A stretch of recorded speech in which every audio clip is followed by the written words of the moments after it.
Bu əsərə baxanda nə görürsünüz? Günəş, ulduzlar, ağaclar, arxa planda bir kənd. Qısacası, gündəlik həyatdan bir səhnə kimi deyilmi? Bəs sol alt tərəfə biraz daha diqqətlə baxın. Bir müdrikin reallıq səhnəsinin pərdəsindən keçib, başını onun o tayına uzatdığını və tamam başqa bir sistemi gördüyünü müşahidə edirik. 1888-ci ildə Fransız astronomu və yazıcısı Camille Flammarion tərəfindən hazırlanmış bu qravüra əslində bizə reallıq qavrayışımızın o tayında daha böyük bir aləmin mövcud olduğunu göstərən son dərəcə gözəl bir sənət əsəridir. İndi siz də bir düşünün. Biz hər səhər gözümüzü açanda ətrafımızdakı dünyanın açıq-aşkar orada olduğunu zənn edirik. Masamızdakı fincan, pəncərədən süzülən işıq, uzaqdan gələn quş cəhcəhi. Bütün bu təcrübələr sanki xarici aləmdəki gerçəkliyin birbaşa əks olunması kimi görünür. Bəs əgər belə deyilsə, ya dərk etdiyimiz dünya əslində zehnimizin elektrik siqnalları ilə çəkdiyi bir tablo olarsa və biz əsas reallığın sadəcə zərrəsini görə biliriksə, bu fikir ilk anda qorxuducu gəlir, elə deyilmi? Ancaq elm və fəlsəfənin kəsişməsində edilən kəşflər reallığın gördüyümüzdən qat-qat daha sirli və daha çox qatlı ola biləcəyinə işarə edərək bizə bu sualı verdirdi. Gerçək nədir? İnsan dediyimiz varlığın əsas görüntüsü əslində nədir? Güzgüdə gördüyünüz simanın həqiqətən siz olduğunuzu düşünürsüz, sizi ifadə etdiyini düşünürsüz. Əgər belə düşünürsünüzsə, deməli ciddi bir yanılma içindəsiz. Çünki siz əslində busuz. O qədər də gözəl və ya yaraşıqlı deyil, elə deyilmi? Amma həqiqət budur. Bütün hissləriniz, şuur dediyiniz mənliyiniz, xarakteriniz, bax bu şəbəkədən ibarətdir. Bunun xaricində qalan hər şey, yəni bədəninizin hər detalı bu sistemin düzgün işləməsi, qidalanması, qorunması və inkişaf etməsi üçün qurulmuş bir qabıqdan ibarətdir. Bəs bu əzələlərin və sümüklərin arxasında gizlənmiş nəhəng sinir şəbəkəsi necə olur ki, o gözəl səsləri eşidir, canlı rəngləri görür və ləzzətli dadları hiss edir? Yəni, qısaca, xarici aləmi, reallıq dediyimiz şeyi necə qavrayır? Cavab sadədir, elektrik siqnalları ilə. Bu, həqiqətən qırmızıdırmı? Kim bilir? Çoxumuza görə elədir, amma bu, rəngin özündən yox, beynimizin onu elə qavramasından irəli gəlir. Bəs indi bu səsi eşidirsinizmi?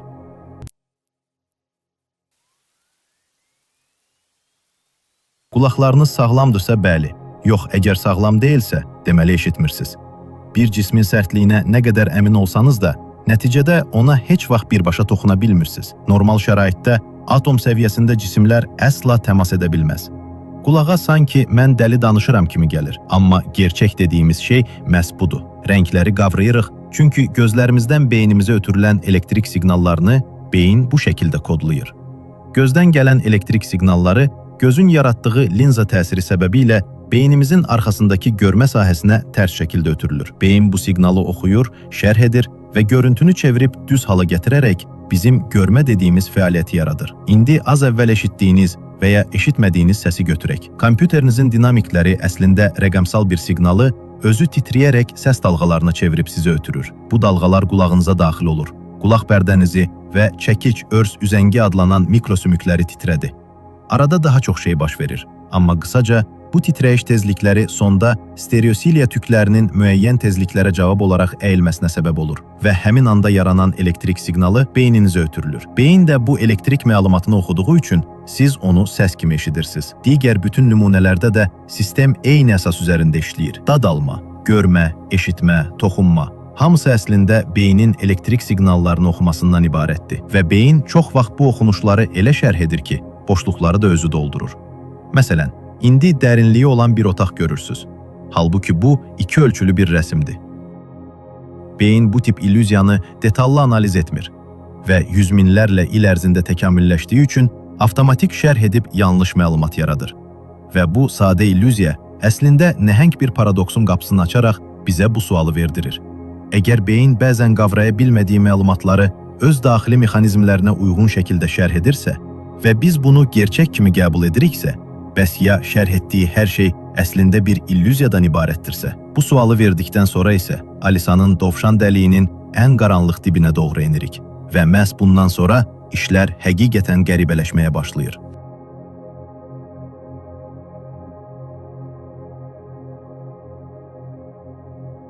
Albert Einstein deyirdi, reallıq sadəcə bir illüziyadır. Amma çox inatkar bir illüziyadır. Neyroalim Donald Hoffman isə bir addımda irəli gedərək bildirir ki, təkamül bizi dünyanı olduğu kimi görməyə yox, sağ qalmağımızı təmin edəcək şəkildə qavramağa uyğunlaşdırıb. Bu baxışa görə beyin xarici dünyanın bütün detallarını olduğu kimi ötürmək əvəzinə sanki bir kompüter interfeysi kimi sadələşdirilmiş bir təsvir təqdim edir. Yəni, qavradığımız rənglər, dadlar və səslər reallığın tam surəti olmaya bilər. Onlar beynimizin funksional şəkildə işləməsi üçün yaratdığı işarələrə, ikonlara bənzəyir. Məhz bu fikir az əvvəl verdiyimiz sualı yenidən ağla gətirir. Gördüyümüz dünya həqiqətən gerçəkdir, yoxsa zehnimizin yaratdığı bir illüziyadır? Əslində, hamımızın qavradığı dünya yalnız öz duyularımızın və beynimizin bizə təqdim etdikləri ilə məhdudlaşır. Başqa sözlə, yaşadığımız reallıq həm məhduddur, həm də şəxsi xarakter daşıyır. Məsələn, insan gözü elektromaqnit spektrinin yalnız çox kiçik bir hissəsini, təxminən 380-dən 740 nanometr arasındakı görünən işığı görə bilir. Halbuki, bu aralıqdan kənarda qalan infraqırmızı və ultrabənövşəyi şüalar da ətrafımızı doldurur. Amma biz onların varlığından bezə xəbərsizik. Qulağı nümunə götürək. Sağlam bir qulaq yalnız 20 Hz ilə 20.000 Hz arasındakı səsləri eşidə bilir. Vay, bu çox geniş aralıqdır deyə düşünməyin. Əslində bu, ümumi səs spektrinin cəmi təxminən 2% deməkdir. Bəlkə də qulağınızın lap dibində nəsə pıçıldayır. Amma siz spektrin qalan 98%-ni eşitmədiyiniz üçün bundan xəbəriniz belə yoxdur. Hadisəni dərhal ruhlara bağlamayın. Az sonra işlər daha da qarışacaq. Qısacası, bizim reallıq dediyimiz şey kainatdakı enerjinin yalnız çox incə bir dilimi ilə məhdudlaşır. Digər canlıların dünyasına baxdıqda isə qavrayışın nə qədər nisbi və fərqli olduğu daha aydın görünür. Məsələn, arılar bizim görə bilmədiyimiz ultrabənövşəyi naxışları çiçəklərin üzərində seçə bilirlər. İlanlar infraqırmızı hiss sayəsində isti cisimləri qaranlıqda görə bilirlər. İtlər isə bizdən 100.000 dəfə daha həssas qoxu alma qabiliyyətinə malikdirlər. Hər canlı növü yalnız öz duyularının icazə verdiyi bir reallıq çərçivəsində yaşayır. Bioloq Jakob von Yökl bu fərqi, yəni hər canlının öz duyularına əsaslanan özünə məxsus dünya qavrayışını izah etmək üçün Umwelt terminindən istifadə etmişdir. Öz qavrayış dünyamızdan çıxıb başqa bir canlının dünyasını tam mənası ilə yaşamaqsa demək olar ki, mümkün deyil. Biz bir arının nə gördüyünü tam təsəvvür edə bilmərik. Eynilə bir itin rəngləri necə qavradığını bilmədiyimiz kimi. Hər bir orqanizm sinir sisteminin alıb emal etdiyi məlumatlara əsaslanaraq öz reallığında yaşayır. Buna görə də qavradığımız reallıq həm məhduddur, həm də fərdidir və təkamül ehtiyaclarımızla formalaşıb. Üstəlik, eyni növün, hətta insanların arasında belə qavrayış fərdləri mövcuddur. Məsələn, bəzi insanlar müəyyən rəng tonlarını ayırt edə bilmir. Bəzilərində isə sinesteziya deyilən bir xüsusiyyət ostri və onlar səsləri rəng kimi qavrayırlar. Bir insan üçün dözülməz dərəcədə acı olan dad, başqası üçün tam normal görünə bilər. Bu nümunələr göstərir ki, reallıq qavrayışı hər bir zihin üçün az da olsa fərqlidir. Amma bu, nə qədər qəribə görünsə də, indi növbə işləri daha da qəribələşdirməyə çatır. Bəli, rəngləri, qoxuları, səsləri, yəni xarici aləmdən gələn siqnalları beyin bir şəkildə elektrik impulsları vasitəsilə qavrayır. Buraya qədər hər şey aydındır. Bəs onda biz yatağımızda uzanarkən, heç bir xarici stimul yoxkən bu hadisələri necə olur ki, eyni şəkildə, hətta bəzən daha da güclü formada yaşaya bilirik? Hətta bunu da keçək. Heç yaşamadığımız təcrübələrin hansı hisslər yaradacağını belə necə bilirik? Əgər beyin reallığı xarici aləmdən asılı olmadan yarada bilirsə, əgər şuur bu təcrübələri formalaşdıra bilirsə, onda mən indi gördüyüm və reallıq sandığım şeyin doğrudan da gerçək olduğuna necə əmin ola bilərəm? Cavab sadədir, əmin ola bilməzsiniz və beləliklə reallığı anlama yolçuluğumuzun ən çətin və ən sirli dayanacağına gəlib çatırıq. Şuur anlayışına. Zehin dediyimiz şey sadəcə elektrik siqnallarının yan məhsulu olan bir halüsinasiyadırmı, yoxsa reallığın özünün əsas tərkib hissəsidir? Bu sual elm dünyasında şuurun çətin problemi kimi tanınır. Beyində milyardlarla neyronun qarşılıqlı təsirindən yaranan bir prosesin necə olub subyektiv bir təcrübə yaratdığını, məsələn, qırmızının istiliyini və ya ağrının sızısını bu günə qədər tam izah edə bilmirik. Bəli, müəyyən beyin aktivliyi nümunələrinin müəyyən hisslərə yol açdığını bilirik. Amma bu aktivliyin niyə şəxsi bir yaşantı yaratdığı hələ də cavabsız qalır. Donald Hoffman da qeyd edir ki, sinir elmində hələ heç kim müəyyən bir neyron fəaliyyətinin necə olub, bir fındığın dadını və ya qırmızını görmə təcrübəsini yaratdığını izah edə bilməyib. Şuur, elə bil onu müşahidə etmək istədiyimiz anda əlimizdən sürüşüb gedən qanımsızlaşan bir kölgə kimidir. Tarix boyu çoxlu alim və filosof şuurun reallıqla əlaqəsi barədə sarsıdıcı fikirlər irəli sürmüşdü. Kvant nəzəriyyəsinin atalarından olan Nobel mükafatçısı fizik Max Planck 1931-ci ildə The Observer qəzetinə verdiyi müsahibədə belə demişdi. Mən şuuru əsas hesab edirəm. Maddənin şuurdan törədiyini düşünürəm. Şuurun o tayına keçə bilmərik. Danışdığımız, var olduğunu fərz etdiyimiz hər şeyi şuur fərz edir. Max burada açıq şəkildə demək istəyirdi ki, maddə və dolayısıyla fiziki reallıq şuur olmadan mövcud ola bilməz. Planck kimi bir elm öncüsünün reallığın təməlində maddə yox, şuur var deyəcək qədər irəli getməsi olduqca düşündürücü və dərindir. Bugün də bəzi alimlər şuurun fiziki reallığı sanki ört bastır etdiyini və ya yaratdığını iddia edən cəsarətli fikirlər ortaya qoyurlar. Məsələn, Robert Lanza'nın biomərkəzçilik adlandırdığı nəzəriyyəyə görə kainatı, hətta məkanı və zamanı var edən şey şuurdur. Lanza deyir ki, qavradığımız fiziki dünya bizdən asılı olmayan, kənarda durub gözləyən bir şey deyil. Biz onu müşahidə edəndə zihin onu istehsal edir. Bu yanaşmaya görə zaman və məkan beynin yaratdığı informasiya yığınına tutarlılıq və məna verib onu təcrübəyə çevirməsindən ibarətdir. Bir növ şuur kainatın var olmasının ön şərtidir. Hətta Lanza və həmkarlarının işlərinə görə müşahidəçilər, yəni şuur sahibi varlıqlar, fiziki reallığın davranışına birbaşa təsir edə bilirlər. Lanza bir dəfə nəticədə müşahidəçilər fiziki reallığın quruluşunu müəyyən edir, deyərək olduqca radikal bir ifadə işlətmişdi. Əlbəttə, bu fikirlər mübahisəlidir və bütün elmi çevrələr tərəfindən qəbul edilmir. Amma yenə də kvant mexanikasının şərhlərindən tutmuş, kosmologiyada insan prinsipi müzakirələrinə qədər bir çox sahədə şuur ilə reallıq arasındakı bağ ciddiyə alınır və bu nəzəriyyələr hər gün daha əldə tutulan hala gəlir. Əslində, insanlıq olaraq biz bu sorğulama prosesinə min illərlə formalaşmış fəlsəfə və inanc ənənəsi ilə də qatılırıq. Videolarımda fəlsəfə, inanc və elmi birləşdirəndə qəribə şəkildə əsəbləşən tiplər ortaya çıxır. Amma bu sözü bir kənara yazın. Görərik, görmərik bilinməz. Amma 2, olmadı 3 nəsil sonra, yəni maksimum təxminən 80 il sonra, kvant fizikasının, fəlsəfənin və inancın iç-içə girib, yeni bir elmi inanc fəlsəfəsi yaratdığını görəcək insanlıq. Bu da mənim gələcəyə dair iddiam kimi burada qalsın. Antik Yunan filosofu Platonun mağara alegoriyasında dediyi kimi, insanlar divarda əks olunan kölgələri gerçək saya bilərlər. Halbuki, əsl reallıq zəncirlərimizdən qurtulub çölə baxanda, o kölgələri yaradan əsas mənbəni və kölgələrin həqiqi silüetlərini görəndə anlaşılır. Çin filosofu Zhang Zinin məşhur hekayəsində yuxuda kəpənək olduğunu sanması və oyandıqdan sonra, indi mən Zhang Ziyəm, az əvvəl yuxusunda kəpənək olduğunu görən bir insan idimmi, yoxsa indi yuxu görən bir kəpənəkmi, deyə soruşması, həqiqətin təbiəti barədə bənzər şübhəni dilə gətirir. Müasir pop kulturdakı ən güclü nümunələrdən biri olan Matrix filmi də, insanların şuurunun kompüter simulyasiyasında yaşadığı uç bir ssenarini işləyərək, gerçək nədir sualını bizə sarsıdıcı şəkildə təqdim edir. Və bunu əsla unutmayın, əgər elmi baxımdan çox inkişaf etmiş bir sivilizasiya, beynin və sinir sisteminin bütün sirlərini həll edibsə, yatağında bağlı duran bir insanın beyninə lazımi elektrik impulslarını verərək, onu həqiqətən gerçək sandığı bir xəyali dünyada yaşada bilər. Və o insan o xəyali dünyanın içində ölüb gedənə və gözünü başqa bir yerdə açana qədər bunun fərqində belə olmaz. Bəs bu elə o şey deyilmi? Bəli, hətta axirət inancını belə bu ehtimalın içinə daxil edə bilərsiniz. Hətta kim bilir, bəlkə də ən başından bəri inanc sistemləri bizi bu hadisə barədə xəbərdar edirdi. Zamanla insanlar bu fəlsəfi mesajı unudub, dinin içinə sonradan əlavə etdikləri simvolik anlayışların içində itib mahiyyəti də itirmiş ola bilərlər.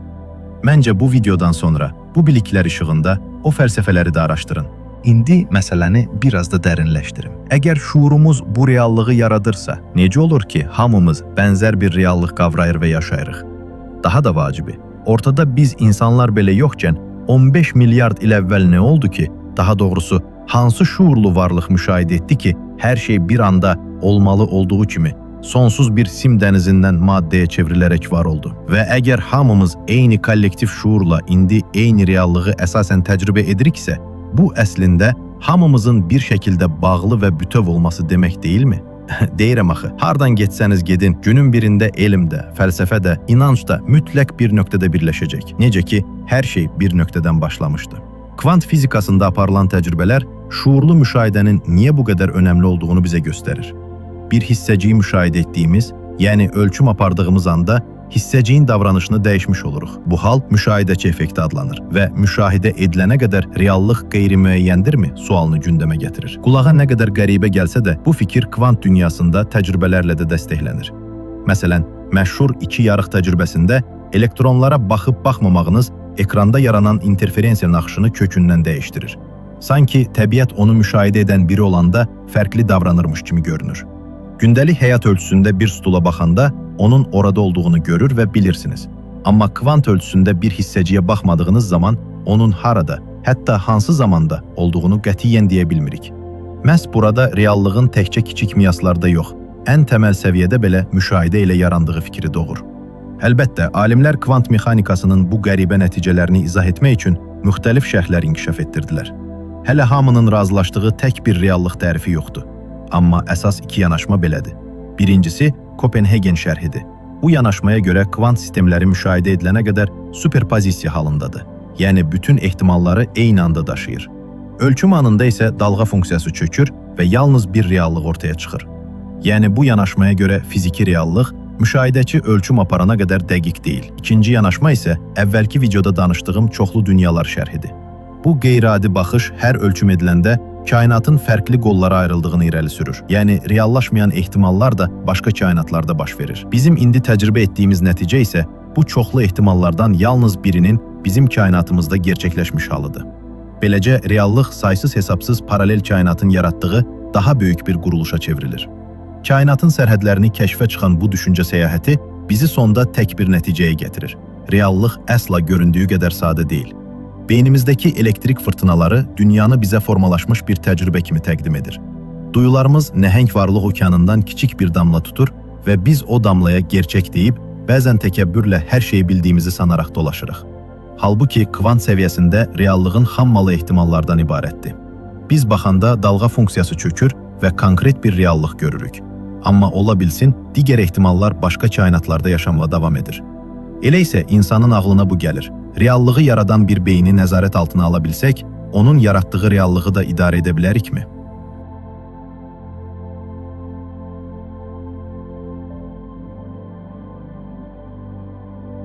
Kosmosun dərinliklərində və ya ölçülərin o tayında gözlərimizin heç vaxt birbaşa qavraya bilməyəcəyi qatlar ola bilər. Baxın, indi kainat dediyimiz o saysız qalaktikalar, ulduzlar, yəni maddənin hamısı əslində cəmi 5%-dir. Kainatın qalan 95%-nin nə olduğunu bilmirik və indiki texnologiya ilə hətta anlaya da bilmirik. Sirrin böyüklüyünü siz təsəvvür edin. Elm varlığın sirləri haqqında hər cavab verdikcə, əslində yeni suallar da doğurur. Nəticədə reallıq, sabit, sərt və zehnimizdən asılı olmayan bir şeydən çox, bizimlə birlikdə mövcud olan və daima formalaşan bir proses kimi görünür. Filosof Alfred North Whiteheadin dediyi kimi, kainat sərt cisimlərdən yox, hadisələrdən ibarətdir. Hər şey bir prosesin parçasıdır və biz də həmin prosesin bir parçasıyıq. Elə isə adi bir gündə adi bir ağaca baxanda belə bunu düşünə bilərsiniz. Bu ağac həqiqətən qarşımda dayanırmı? Yoxsa varlığı mənim şuurumun bir əksidir? Hətta yadınızda saxlayın deyə bu sualı da verin. Mən niyə indi bu ağacın qarşısındayam? Və ya bu ağac niyə mənim qarşıma çıxıb? Bunun bir mənası varmı? Sadə nümunədir. Qısacası, həyatınızdakı hər şeyə eyni zamanda müşahidəçi kimi də baxın və dərslər çıxarın. Bu sayədə yetkinləşərsiniz və reallıq qavrayışınız da ciddi şəkildə artar. Bu qədər məlumatdan sonra bunu da düşünmək lazımdır. Əgər reallığı mikro və makro miqyasda şuur formalaşdırırsa və ümumi reallığın yaranışında bizim beynimizin də maddəyə təsir etmə gücü varsa, onda həyata baxışlarımız və düşüncələrimiz başıma gələn yaxşı və ya pis şeyləri bir şəkildə hazırlayır ola bilərmi? Bu ehtimal mənə bu gözəl hekayəni xatırladır. Bir adam hər gecə, Allahım, mənə səbir ver deyə dua edir. Amma ömrü boyu sıxıntılar və dərdlər onu tərk etmir. Öləndən sonra adam yaradanından soruşur. Mən hər gün dua etdim, amma bəla başımdan əskik olmadı. Bunu niyə etdin? Yaradan cavab verir. Sən məndən həmişə səbir istədin. Mən də sənə səbir tələb edən ssenarilər göndərdim. Yəni istəyin qəbul oldu. İndi bu hekayədən sonra yenə bir düşünün. Bu düzəndə, əgər beyniniz yaradıcı bir gücə sahibdirsə, nə istədiyinizə və nə arzuladığınıza diqqətlə yanaşın. Çünki bəlkə də onu yaradan elə özünüzsüz. Unutmayın, bu cür sualları verə-verə bir vaxtlar şimşək çaxanda tanrılar qəzəbləndi deyən insanlıq, bu gün ulduzların nüvəsində baş verən nüvə parçalanmasını anlayacaq səviyyəyə çatıb. Bu inkişaf maraq göstərən və sual verən düşüncə sahibləri sayəsində mümkün olub. Başımıza iş açma, sorğulama, dindən çıxarsan, başını aşağı sal və itaət et deyən düşüncə tərzi sayəsində yox. Biz müşahidə etdikcə mövcud olan, düşündükcə formalaşan bu kainatda reallığın son sirrini bəlkə də heç vaxt tam şəkildə aça bilməyəcəyik. Amma bu yol boyunca öyrəndiklərimiz kainatın o möhtəşəm sirrinə az da olsa işıq salaraq özümüzü daha dərindən dərk etməyimizə kömək edə bilər. Axı unutmayın, elm biliyi bilməkdir, elm özünü dərk etməkdir. Ümid edirəm ki, bu silsilə hadisələrə fərqli baxış bucaqları ilə yanaşmağınıza və dünya görüşünüzün genişlənməsinə səbəb olar. Və bunun sayəsində həyat adlandırdığımız bu yolçuluğun nə qədər dəyərli olduğunu, özündə açılacaq sirlər və ediləcək kəşflərlə nə qədər zəngin olduğunu daha aydın görə bilərsiniz. Mövzu ilə bağlı sizin də maraqlandığınız məqamlar varsa, zəhmət olmasa şərhlər bölməsində qeyd edin. Bəlkə də bu silsilə ilə bağlı sualları müzakirə etdiyim bir canlı yayım təşkil edib, söhbət edərək mövzunun bacardığımız qədər daha dərin qatlarına birlikdə enməyə davam edə bilərik. Əgər məzmunu bəyənirsinizsə, videonu bəyənməyi, kanala abunə olmağı və ətrafınızdakı insanlarla paylaşmağı xahiş edirəm unutmayın. Növbəti videoda görüşənədək özünüzə yaxşı baxın.